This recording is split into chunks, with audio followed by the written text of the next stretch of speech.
The way we work with the ego is to trick it. And we do that by taking imperfect action. Welcome to the Soul-Sourced Podcast, unconventional business advice for the highly creative, secretly sensitive, and wildly ambitious entrepreneur. I'm your host, Kane. Let's do this. Welcome, my friends, to episode number 16 of the Soul-Sourced Business Podcast. And today, we're talking about taking action. In particular, we are taking a specific kind of action, which is imperfect action. And just so you know how aligned I am with this topic, I will simply state that starting this podcast in and of itself was a form of imperfect action, since so many internet marketers and business experts are telling us that it's too late to start a podcast, that it's all been done and you should find something else to do.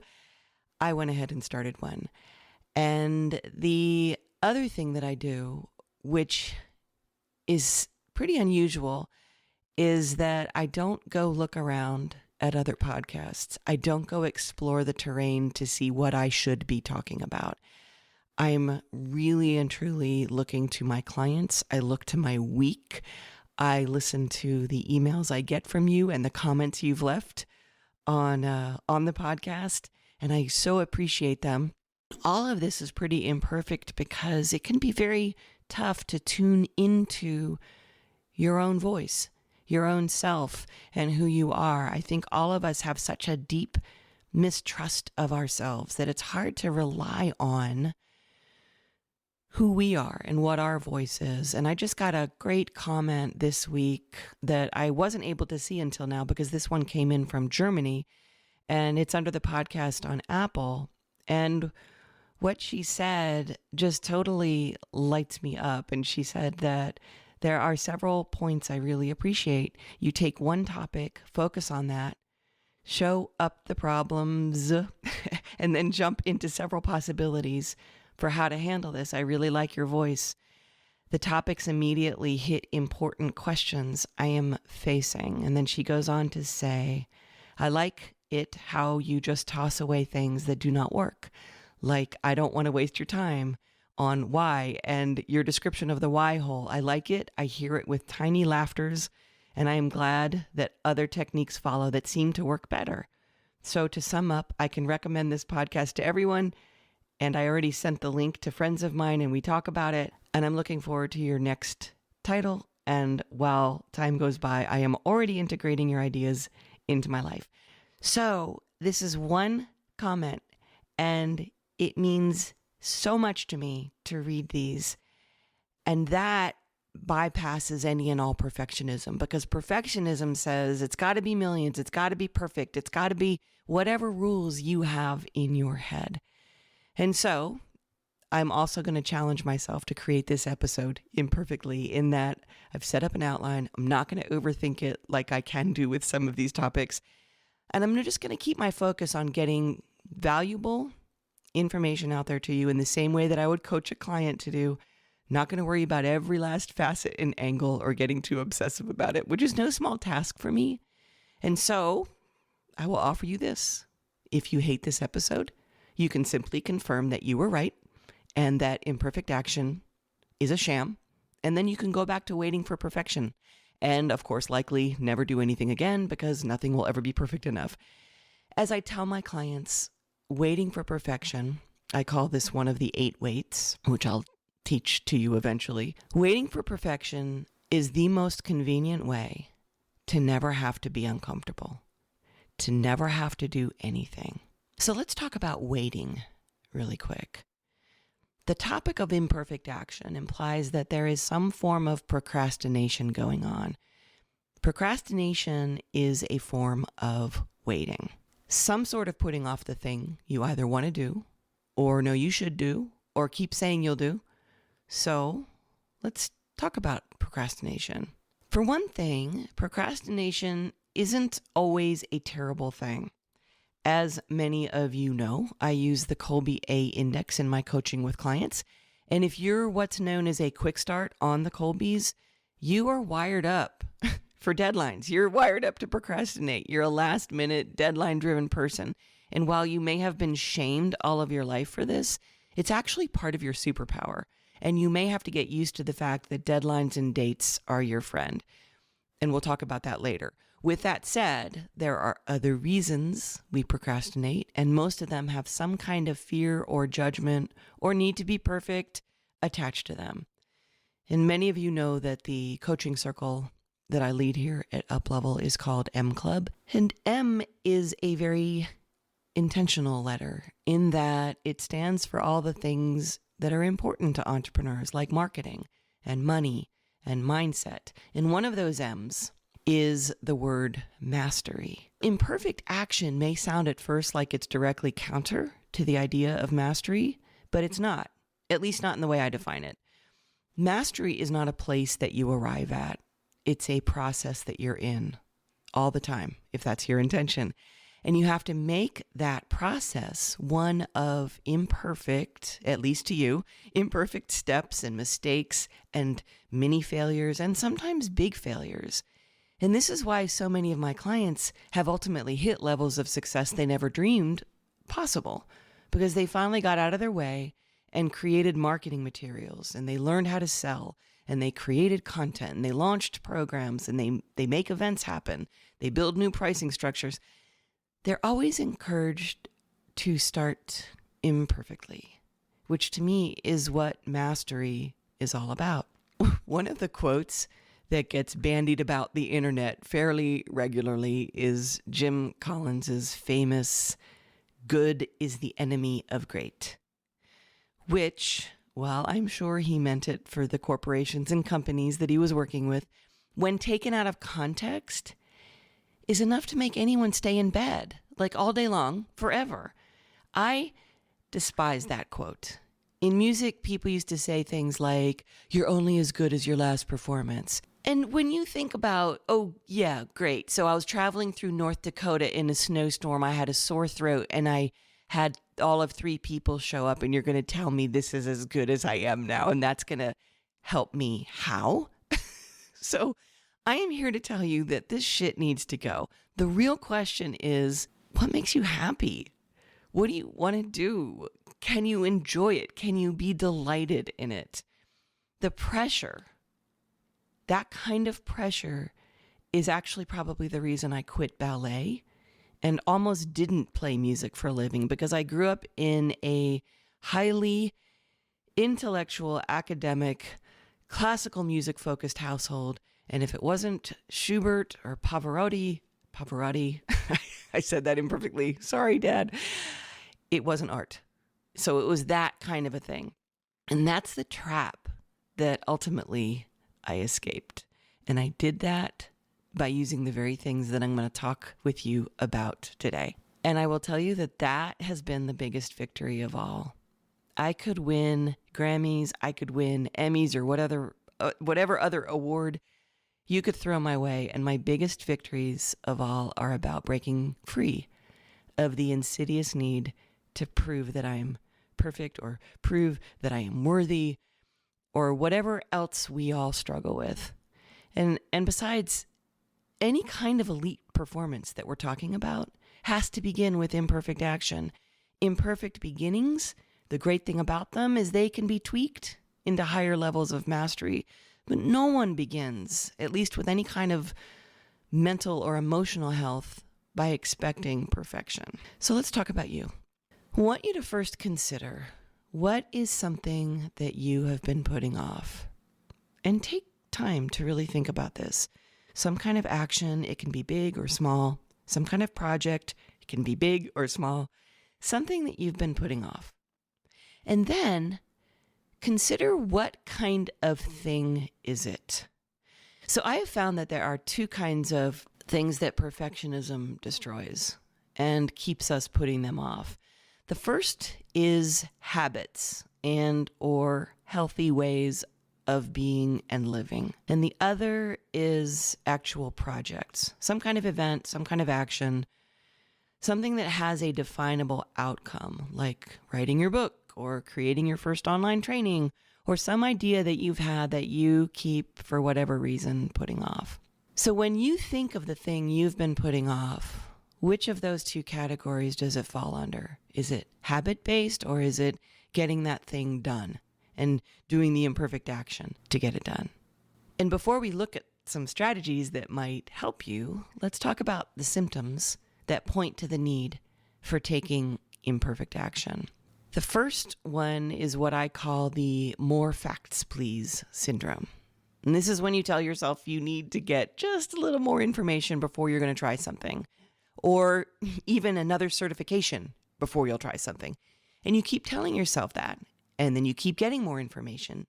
And it's just never enough information. It's never enough certifications.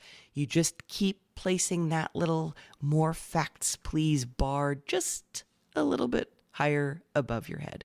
The second one is what I call the used to be's. So that's when you tell yourself, oh my God, I used to be so good at this. Or I used to weigh 130 pounds. I used to be so thin. I used to write every day. And now look. So for me, and for any of us who have gone through quarantine, we now are facing a whole lot of this syndrome. There's a lot of used to be's. Those people who are saying things like, this year started off so good, I was on a roll. I used to be so successful and now I'm not. Or for me, I used to be able to do 10 pull-ups, and I used to have a back squat PR of 210. And guess what? I don't right now because quarantine happened. And our job is to let go of this thing, this paddle we are using called the used to be's, and really and truly find the great victory here, which is stepping back into some semblance of a routine really imperfectly. And there's a joy that can happen when you do that. The third symptom is what I call the broken me saga. So if you have that broken me saga going on, your mantra to the world is usually something like, I'm just so overwhelmed, or there's so much to do and it's so hard to be me. And then maybe you call your friends and your coworkers and you all collude and you give each other sympathy for how hard it is to accomplish your goals and dreams. And everyone agrees with you, citing how special you are because you've been given so much talent and how it must be quite a burden. And I'm sort of joking about this, but it's key to note that oftentimes the first story we tell is that we are too broken in some way, shape, or form. That's just perfectionism. Use your words, Christine. That's perfectionism rearing its ugly head. And the last symptom is what I call input addiction. And this means you spend more time than you should, more than 1 hour a day on Facebook, watching TV, going through Netflix, or some other addictive activity. Only you can know what that is. Now, I'm not here to diagnose you or tell you that any of these symptoms are wrong. All they are is just the way that any ego worth its name likes to keep you from being uncomfortable. You might be able to add your own to the list, but these are the ones that I see and hear about time and time again. And they are subtle, and they feel true, and they feel real, and they feel right. But they are just the stories we tell ourselves over and over. And the way we work with the ego is to trick it. And we do that by taking imperfect action. So before we look at a few ways we're going to do that, I'm going to share the story of getting my first music gig when I knew for a fact that I wasn't ready to do my first gig, that I wasn't good enough to do my first gig, and I didn't have enough songs or talent to do my first gig. So at this time, I had been writing songs and learning songs in my tiny kitchen at my apartment, and I kept talking about going out and getting a gig, but I kept not being ready. And then my friend David Lamott, he had to cancel a weekend of gigs that he had scheduled at a bar in Black Mountain, and he told the guy who owned the bar about me and that he really wanted me to do the weekend. And then David came and told me. And every cell in my body went into a state of panic. I had only a month until that weekend, and there was so much about me that wasn't ready. Like, I didn't have a sound system, and I didn't know enough songs yet, and I wasn't perfect yet, or even very good. But I accepted the challenge, and I started preparing. And I remember I made some really shitty posters, And I was frantically trying to master all these new songs because I had only written about 6 of my own at that point. And who wanted to hear my songs? And I didn't have enough songs by the time that night rolled around. And I had to do 3 whole sets of music. So I made this decision, this very imperfect decision. And I decided that I would learn and know 2 sets of music. And then for my 3rd set, I would play my first set all over again. And I would throw in maybe one of my original songs at that point to make it extend a little longer. And I will tell you guys that by the 3rd set that night, everyone in the Town Pump Tavern in Black Mountain, North Carolina was so damn drunk that no one knew whether I was playing my 3rd set, my 1st set, if I was playing Stevie Nicks or Stevie Ray Vaughan or Stevie Wonder. But I did it. And then I did it the next night too, because I had 2 nights to do these gigs. And I got paid. And I had my first weekend of gigs. And Bill Harkness, who is the owner of Town Pump, he pulled out the calendar for the whole next year. And he made me choose a weekend every single month. And I was officially a paid musician. It was on the calendar for the entire next year. And I had to now live into that. If I had waited for perfection, it wouldn't have happened.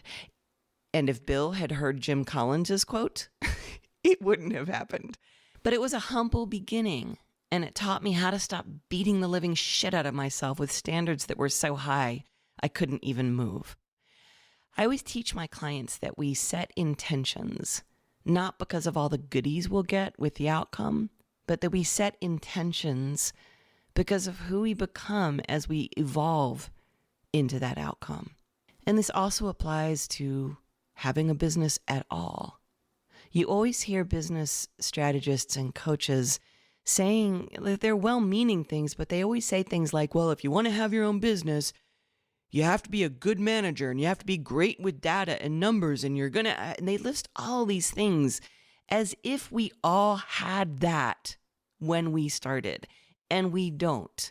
For me, that night, that imperfect night, set me on a path of learning how to be my own boss and learning how to perform music for a living. It started me on the road to discovering all of these things, not because I knew how to do them, but because I knew how to take imperfect action. And if you're anything like me or the thousands of clients I've worked with, having a business will teach you how to heal everything from rampant perfectionism to raging self-criticism to the belief that you aren't good at left brain stuff or that you always get overwhelmed. And that's because you learn to be present and intimate with any number of things that you may currently feel incapable of doing. It really does force you to live into them and recognize what is actually true here and what actually isn't true. So let's talk about how to take imperfect action and about a few strategies that you can live by on your own journey of entrepreneurialism. The first is what I just shared, and that is the power of the date. So you set a date, you put it in the calendar, whether it's a webinar or a small retreat you're going to host or a gig or a virtual workshop. You put it in the calendar and you tell people it's happening.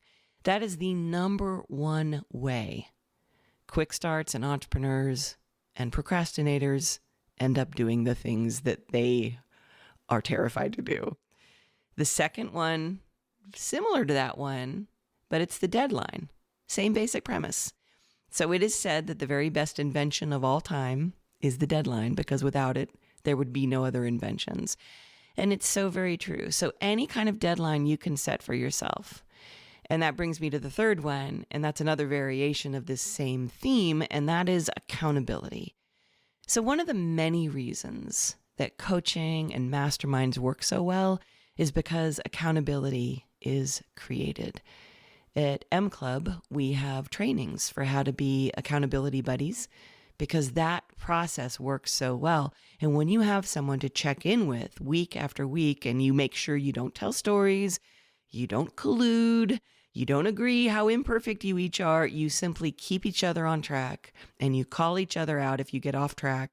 And this teaches you how to not worry about how you're feeling or all these stupid judgments that your perfectionist brain wants to make on you. Now, in terms of the actual doing of the thing you want to do, be it habit or project, the number one way I know to start moving forward on each of these things is a tactic that I simply call small chunks of time. Simply put, small chunks of time are how you trick the ego out of thinking you're actually doing the task itself. You don't get back to the gym by planning to go for an hour. You get back to the gym by showing up and doing 15 minutes of whatever the hell you feel like. And then you do it again the next day. And then when you feel ready, you add on 5 more minutes or 10 more minutes. And then when you feel ready after that, maybe you create a little routine that you're going to do. And it's the same thing with writing or any other project. You plan a time, you set a timer, and the timer is very important, by the way, and you do the thing. Even if that's just sitting there for the duration as your timer runs down, and you do nothing else during that time. And when the timer dings, you get up and you go about your day, and then you show up the next day and you do the same thing. And all of this is a way that you trick your ego out of thinking it's doing the activity you're not good enough to do. So Neil Gaiman, who is rock star author and one of my favorite audiobook narrators of his own truly spectacular books, he says that he writes, and I don't remember where I heard him say this. It was in an interview and I couldn't find it and I'm being imperfect. But I heard him say that he writes by sitting down with only one goal in mind, that he has to sit at his computer and the only activity he's allowed to do is write or sit there. And eventually that means that he writes. And so nothing else can be open, no other activities around. All he does is either write or sit there. So if you were to set a timer for 20 minutes every day and give yourself the two options, either sit there or focus on the activity, what you will eventually discover is that you are capable of imperfect action. The problem is that a lot of us sit down to do these things and we have a million windows open in our browser and we have a million things around us to distract us. We don't have a rule set that says, I'm just going to sit here and do this thing, or just sit here. And you eventually trick the ego into, all right, fine, I'll write. It's just what happens. Or all right, fine, I'll do whatever it is. So I'm going to close this episode by sharing 3 things not to do. In fact, these 3 things will try to convince you that you need to do them. But what you must realize is that these 3 things are part of the pattern of perfectionism. The first thing not to do is ask yourself why you're so fucked up. Like, I got to figure out why I'm such a perfectionist. No, you don't. No, you don't. Like, how is this going to help anybody? The second thing not to do is to try to process all of the reasons and ways you are so fucked up. Again, not necessary to do the thing. And the third thing not to do is wait until you're not so fucked up before you'll begin the dreaded task or project. That is called waiting for perfection. It's one of what I call the 8 waits here at UpLevel. One final note about all of this is the idea of dread. A lot of us dread doing certain activities, and so we put them off, and the dread keeps haunting us. And there's this weird idea of dread. And a few years ago, I wrote a short blog post called Christine's Proportional Theory of Dread, which has 2 components. And I will leave you with this. Number 1 is that the amount of dread you feel is directly proportional to the feeling of relief you'll feel once you simply complete the dreaded task. And number 2 is that the longer you put something off, the more perplexed you'll be that you didn't just do the thing you were dreading sooner once you actually do it. So everyone, thanks for listening to this episode. And thank you again for the 5-star reviews you've given me here. I'm so grateful, and I'm grateful for the comments that you've been kind enough to leave me, and they've been so much fun to read. We're getting closer and closer to the release date of my book. It's called The Soul-Sourced Entrepreneur, an unconventional success plan for the highly creative, secretly sensitive, and wildly ambitious. And if that sounds like you, you can go pick it up on Amazon.com for pre-sale. And if you are subscribed to this podcast, I will alert you when next week's episode goes up. And thank you, everybody. I so appreciate your feedback and being able to have these conversations with you. I will see you on our next episode. Well, it's a funny thing, 'cause everybody said, why you going alone, what you doing? And if you're running away, you better think about the reasons you would. Well, they'd sing merry tunes and she'd sing along, always making the room for being wrong. But the voices of doom, you know they never